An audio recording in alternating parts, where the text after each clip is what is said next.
ভোরবেলা 4:30টের সময় উঠেই আমরা চলে গেছিলাম মন্দিরের প্রাঙ্গণে। কারণ এবারের পুজো দেওয়াটা একটু অন্যরকম ছিল।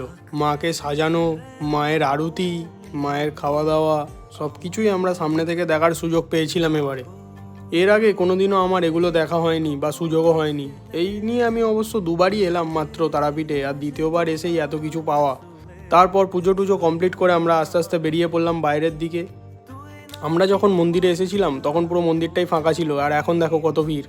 তারপর আমাদের ওপর দায়িত্ব পড়লো মায়ের এই ফলভোগটা সকল দর্শনার্থীদের মধ্যে বিতরণের। ফলভোগ নিয়ে মন্দিরে উঠতে না উঠতেই শেষ।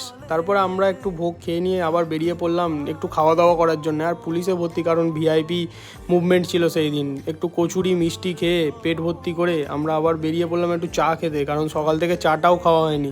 চাটা খেয়ে এই লটারি কাকু আমাদের বলছিল যে শিওর 2 লাখ টাকা 1 লাখ টাকা পড়বে। যাই হোক, ওনার সঙ্গে একটু গল্প করে আমরা হোটেল রুমে চলে গেছিলাম।